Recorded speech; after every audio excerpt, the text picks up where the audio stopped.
एक गांव में एक बूढ़ा सौदागर और उसका बेटा अर्जुन रहते थे।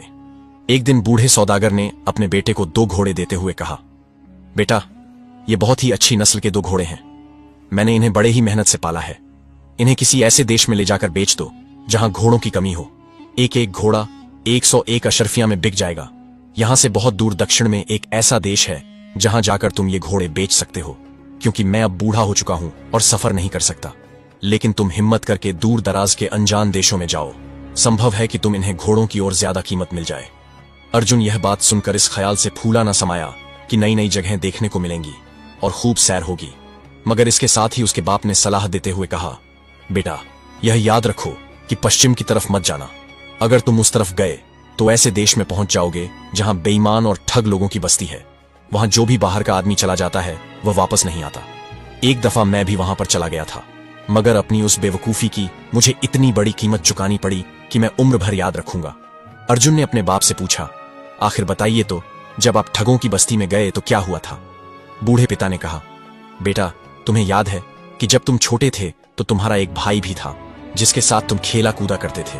15 बरस पहले अपने कारोबार के सिलसिले में मैं सफर पर गया था। तब तुम्हारे भाई को भी अपने साथ ले गया। मैंने सोचा था कि इस तरह से यह देश विदेश की सैर भी कर लेगा और लोगों के रहन सहन का ढंग भी देखेगा। इस तरह यह बहुत कुछ सीख जाएगा। जब हम अपने देश वापस आ रहे थे तो बदकिस्मती से किसी अनजान देश में जा निकले। हम शाम के वक्त वहां पहुंचे थे। वो रात हमने एक सराय में बिताई। वहां के लोगों की बातचीत और उनके तरीकों से पता चला कि यह वही धोखेबाज लोगों की बस्ती थी जिसके बारे में मैंने अपने बड़े बुजुर्गों से सुना था। अब मुझे फिक्र होने लगी कि जल्द से जल्द यहां से निकल जाना चाहिए। सुबह सवेरे जब मैं सराय के मालिक को किराया दे रहा था तो मैंने देखा कि सराय के मालिक का भाई रोता पीटता अपनी किस्मत को कोसता हुआ चला आ रहा था। उसने बताया कि वहां उसके घर में मरा हुआ बच्चा पैदा हुआ है और यह सब मेरी वजह से हुआ है। यह सुनकर मेरे पैरों तले से जमीन खिसक गई। उस आदमी का कहना था कि जब मैं शाम को अपने घोड़े से उतरा तो बहुत जोर जोर से हाँफ रहा था। एक छोटा सा कीड़ा जो उड़कर सराय से बाहर निकल रहा था, वह मेरी सांस के जोर से उस जगह चला गया जहां उसकी बीवी बैठी हुई थी जो बच्चा पैदा करने वाली थी। उसकी नाक में वह कीड़ा घुस गया और इसी वजह से उसे जोर से छींक आई। छींक के कारण उसका बच्चा पेट में ही मर गया। देखते ही देखते वहां लोग इकट्ठा हो गए और हर कोई उसी आदमी की तरफदारी कर रहा था। भीड़ ने मुझ पर इल्जाम लगाया कि मैं ही उसके बच्चे की मौत का जिम्मेदार हूं। इस सजा में उन्होंने मुझसे मेरा बेटा छीन लिया। यह सुनकर मेरे होश उड़ गए, लेकिन दिल पर पत्थर रखकर मैं वहां से लौट आया। मेरा बेटा अब भी उन्हीं लोगों के कब्जे में है और उनकी गुलामी कर रहा होगा। तुम्हारे भाई की कलाई पर एक तिल का निशान है जो बिल्कुल चांद जैसा दिखाई देता है। पूरी कहानी सुनाने के बाद बूढ़ा बाप रोने लगा। अर्जुन को अपने बाप की यह हालत देखकर बहुत दुख हुआ। इसीलिए अर्जुन ने अपने बाप को विश्वास दिलाया, आप यकीन कीजिए बाबा, मैं ठगों की बस्ती में हरगिज कदम नहीं रखूंगा। इसके बाद अर्जुन दोनों घोड़ों को लेकर दूर दराज के देश में सफर पर रवाना हो गया। कुछ दिन के बाद वह एक नदी के किनारे पहुंचा। इस वक्त नदी में बाढ़ आई हुई थी, इसीलिए नाव वाले ने अपनी छोटी सी कश्ती में अर्जुन के दोनों घोड़ों को ले जाने से इनकार कर दिया। नाव वाला कहने लगा, तुम अगर पश्चिम की तरफ चले जाओ तो वहां पर तुम्हें कोई ना कोई मजबूत कश्ती वाला मिल जाएगा।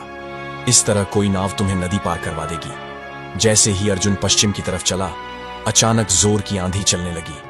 अर्जुन ने छुपने की जगह ढूंढने की कोशिश की, मगर उसे सिर छुपाने की जगह नहीं मिली। वह एक पहाड़ की तरफ चलने लगा।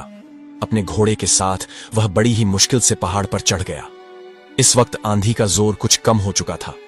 अर्जुन ने देखा कि वह पश्चिम में काफी आगे तक आ गया था। उसे ख्याल आया कि शायद यह वही ठगों की बस्ती है। उसने सोचा कि वापस चला जाए। तभी उसके मन में दूसरा विचार आया, जरा देखा तो जाए कि वह अजीबोगरीब बस्ती जिसकी कहानियां मैंने सुनी है वह कैसी है और वहां कैसे लोग रहते हैं। वह पहाड़ के किनारे से झुककर नीचे देख रहा था कि अचानक एक पत्थर खिसक गया और अर्जुन लुढ़क गया। और अर्जुन लुढ़कते लुढ़कते उसी गांव में आ गिरा। उसके घोड़े भी सरपट दौड़ते हुए उसके पास पहुंच गए। सामने से एक बूढ़ा आदमी आ रहा था। उसने अर्जुन को गिरते हुए देखा तो तुरंत उसके करीब आ गया। अर्जुन ने कपड़े झाड़कर जल्दी से उठने की कोशिश की। उसे ज्यादा चोट नहीं आई थी। उसने देखा कि बूढ़ा आदमी उसकी तरफ बहुत गौर से देख रहा है। बूढ़े आदमी ने अर्जुन से पूछा, बेटा, तुम्हें कोई चोट तो नहीं आई? अर्जुन ने दिल ही दिल में सोचा, अच्छा, इस बस्ती में ऐसे नेक लोग भी रहते हैं जो दूसरों को तकलीफ में देखकर उनका हालचाल पूछते हैं। अर्जुन अभी यह सब सोच ही रहा था कि वह बूढ़े का शुक्रिया अदा करे। तभी बूढ़े ने रोना पीटना शुरू कर दिया। असल बात यह थी कि एक मेंढक अर्जुन के नीचे दबकर मर गया था। बूढ़ा आदमी रो रो कर उस मरे हुए मेंढक को देख रहा था और कहने लगा, मेरे प्यारे छोटे से बच्चे, मैं तेरी मौत का बदला जरूर लूंगा। उसके रोने पीटने की आवाज सुनकर बहुत से लोग वहां पर आ गए। वे लोग किसी अनजान भाषा में बूढ़े से बातें करने लगे। फिर उन्होंने अर्जुन को बताया, इस बूढ़े के यहां कोई बच्चा नहीं है। उसने इस मेंढक को ही अपनी औलाद की तरह पाला था। वह इसे बहुत चाहता था और इसकी सेवा करता था। अब बेचारा बूढ़ा आदमी अकेला रह गया है, इसीलिए वह इस मेंढक की मौत पर इतना दुखी हो रहा है। इसके बाद गांव वाले भी बूढ़े के साथ रोने पीटने लगे। अर्जुन बुरी तरह से घबरा गया। उसे कुछ समझ में नहीं आ रहा था कि अब क्या करें। उसने लोगों से पूछा, बूढ़े के दुख को कम करने के लिए क्या किया जाए। बूढ़ा एकदम से बोला, अपने घोड़ों में से एक घोड़ा मुझे दे दो। अर्जुन ने नाराज होकर कहा, एक मामूली से मेंढक के बदले में मैं अपना घोड़ा नहीं दे सकता। तब बूढ़ा कहने लगा, कैसी बातें करते हो नौजवान, क्या घोड़ा किसी के बेटे से ज्यादा कीमती हो सकता है। आखिर में बेचारे अर्जुन को अपना एक घोड़ा उस बूढ़े के हवाले करना पड़ा। वह बहुत ही उदास और दुखी होकर वहां से चला गया। अब इस पहाड़ पर चढ़ना बहुत मुश्किल था, इसीलिए अर्जुन काफी दूर तक पैदल ही चलता रहा ताकि कहीं से कोई आसान रास्ता मिल जाए। थोड़ी देर बाद वह एक गांव में पहुंचा। अर्जुन भूख और प्यास के मारे बेहाल था। उसने गांव में जाकर एक दरवाजा खटखटाया। उस घर से एक आदमी बाहर आया जिसकी सिर्फ एक आंख थी। अर्जुन ने उससे कुछ खाने पीने को मांगा। उस आदमी ने जवाब दिया, मैं तुम्हें खाने को तो कुछ नहीं दे सकता, मगर हां, पानी जितना चाहे पी सकते हो। उस एक आंख वाले आदमी ने अर्जुन को पानी दे दिया। पानी पीकर अर्जुन ने उसका धन्यवाद किया और फिर चलने को हुआ। तभी उस एक आंख वाले आदमी ने उससे पूछा, भैया तुम कौन हो, कहां से आए हो और तुम्हारे बाप का नाम क्या है। जैसे ही अर्जुन ने उसे अपने गांव और अपने पिता का नाम बताया, एक आंख वाले आदमी ने अर्जुन की बाजू जोर से पकड़ ली और खुशी से चिल्लाने लगा, आखिर तुम मुझे मिल ही गए। अब सुनो लड़के, 20 साल पहले मैं व्यापार के सिलसिले में तुम्हारे देश गया था। वहां मेरा सारा सामान चोरी हो गया था। मैं तुम्हारे बाप को अच्छी तरह से जानता था। मैंने उससे 200 अशर्फियां मांगी थी और वह राजी हो गया, मगर उसे जमानत चाहिए थी और मेरे पास देने के लिए कुछ भी नहीं था। उसने कहा कि तुम मुझे अपनी एक आंख निकाल कर दे दो। मुझे पैसों की इतनी सख्त जरूरत थी कि मैं राजी हो गया। वह मेरी एक आंख निकाल कर ले गया और वादा किया कि 1 साल के बाद वह मेरे घर आएगा और मेरी एक आंख वापस कर देगा। मगर 20 साल गुजर गए और वह अब तक वापस नहीं आया। अब तो तुम मेरे हाथ लग गए हो, मेरी एक आंख वापस कर दो। बाप का कर्ज चुकाना तो बेटे का फर्ज होता है। उसकी बात सुनकर अर्जुन हैरान रह गया। देखते ही देखते उस एक आंख वाले आदमी के चारों ओर उसके हमदर्द लोगों की भीड़ जमा हो गई। अर्जुन अब रोने के करीब था। उसने कहा, मुझे मालूम नहीं कि तुम्हारी आंख का क्या किस्सा है, परंतु फिलहाल यह बताओ कि अब मुझे क्या करना होगा और तुम मेरा पीछा कैसे छोड़ोगे। उस आदमी ने जवाब दिया, तुम अपना घोड़ा यहां पर छोड़कर जा सकते हो। बेचारा अर्जुन मजबूर होकर अपना घोड़ा वहीं छोड़ गया और अकेला ही आगे बढ़ चला। पहाड़ से गिरने के कारण उसका सारा बदन दर्द कर रहा था।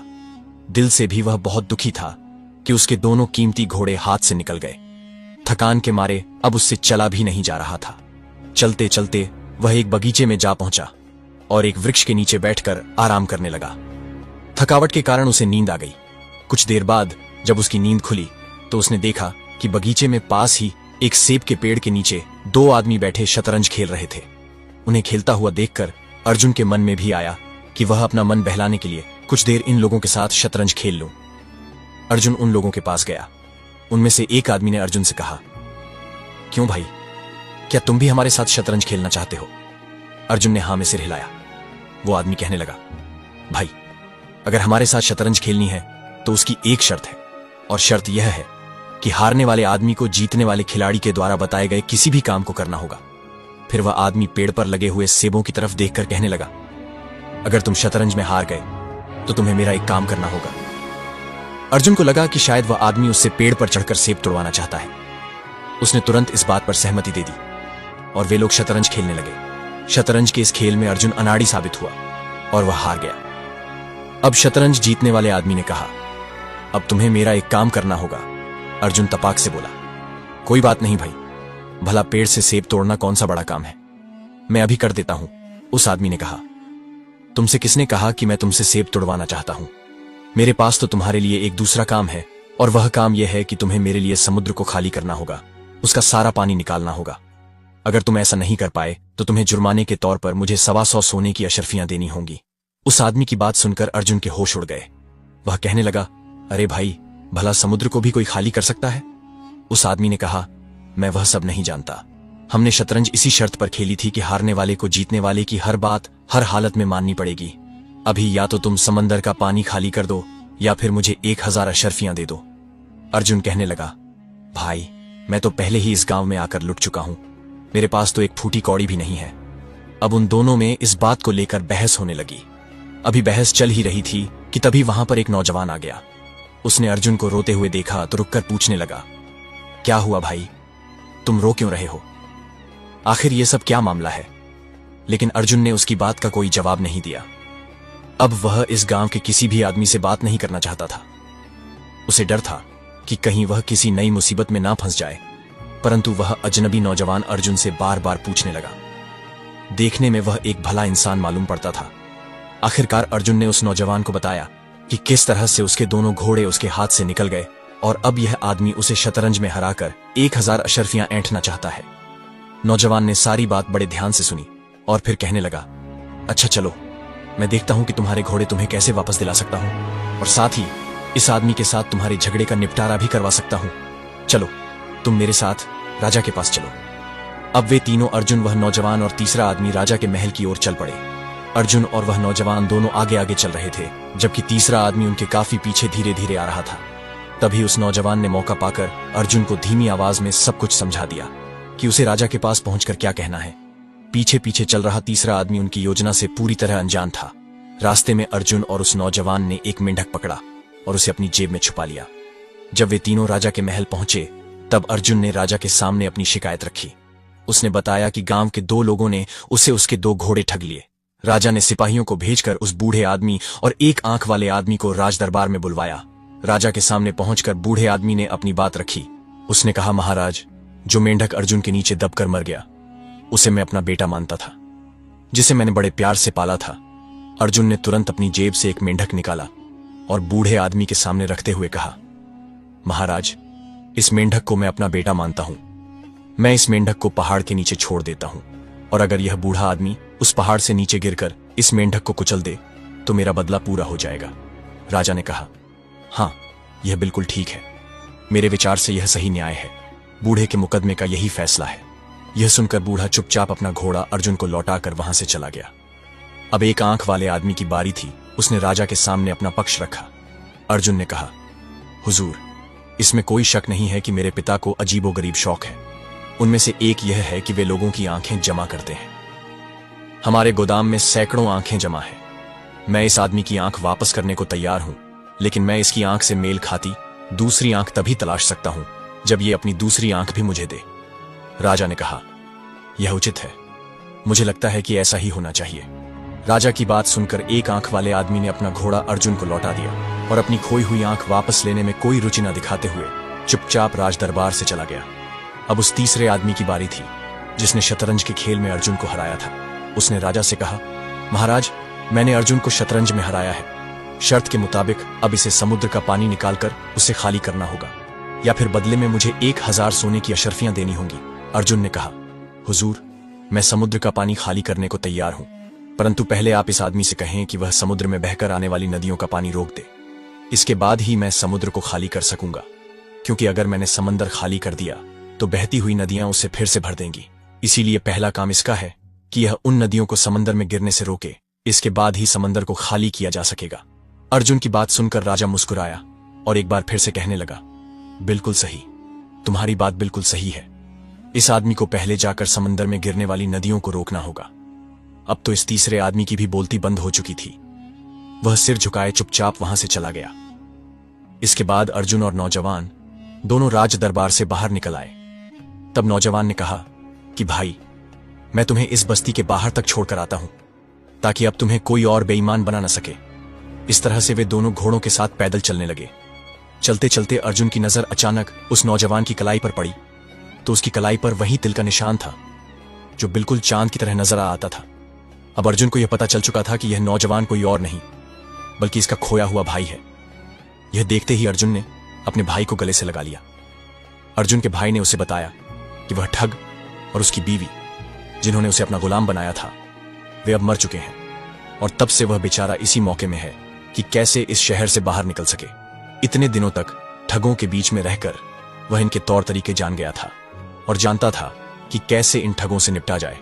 दोनों भाई ठगों की बस्ती से बाहर निकलकर दक्षिण की तरफ चले गए। वहां पहुंचकर उन्होंने अपने दोनों घोड़े अच्छी कीमतों पर बेच दिए और खुशी खुशी अपने घर वापस आ गए। उनके बाप ने खुश होकर उनका स्वागत किया। बड़े बेटे के वापस मिल जाने की खुशी में उसकी आंखों से आंसू बह रहे थे।